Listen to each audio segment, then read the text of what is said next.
đáy đờ rây sắm đánh châu một chiếc cầu quay sắm quay sắm quay sắm quay sắm quay sắm đâu anh quay sắm hạ lướt lên tên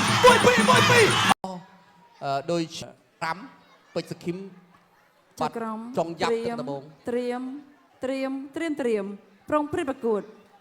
Extreme Camera កុនខ្មែរកងចេញរៀមគូទី5ដល់ជកូនតារាជិតរវាងកម្ពុជាអ៊ីរ៉ង់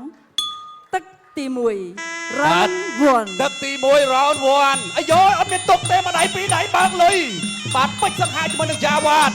បាទកីឡាកររបស់អ៊ីរ៉ង់បាទដើរចូលហើយបដូរកណ្ដាប់ដៃដរិចស្រាប់đánhចូលពុតជើងក្រោមជួយស្រាប់ទៅអត់ពេជ្រសង្ហាលឿនមែនតើ1-2អូមកដៃពីរដៃបើកលុយមែនចោលបាយបាន6 7 8បាទអត់មានទុកយូរទេគ្រូតូច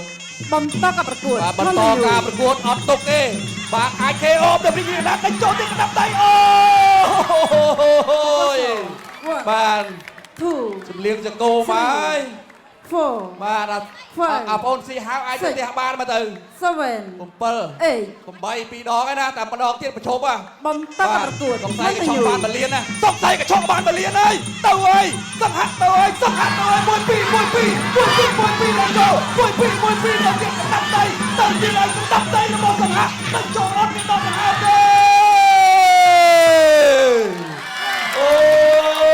យលុយលកោកគិតបាទអត់ទេចាំមើលខ្ញុំតិចទៀតរៀបចំច្បាប់ថ្មីឲ្យទៅមាន KOO ដល់វិញអត់យកកូនសិស្សគ្រូផាន់មកបាទអូយឥឡូវអាចពីអត់ឲ្យទៅមានគូដែលផ្ដួលគូឲ្យគូដែលត្រឡប់លឿនដកមួយដកសិស្សគ្រូផាន់យ៉ាពេលហ្នឹងឲ្យទាំងអស់បាទអត់ទេនិយាយលេងគ្រូផាន់តំបន់ចិត្តលោកគ្រូពេទ្យបាទជួយសម្រួលដល់កីឡាករអ៊ីរ៉ង់អូចាវ៉ាឥឡូវនេះថេរវេលារបស់យើងក្រុមការងាររបស់យើងបានធ្វើការណូតទុកយ៉ាងច្បាស់កីឡាករលោកគ្រូតូចពេជ្រសង្ហាផ្ដួលគូប្រកួតនៅក្នុងថេរវេលា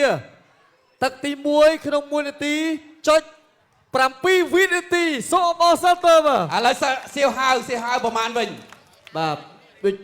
2នាទីចុច21បាទអញ្ចឹងសៀវហៅទៅផ្ទះបានណាបាទសៀវហៅទៅផ្ទះបានទុកឲ្យកូនសិស្សគ្រូឆ្នើមទៀត Extreme ស្រួលសូមអបអរសាទរជ័យជំនះគ្រូតូចពេជ្រសង្ហា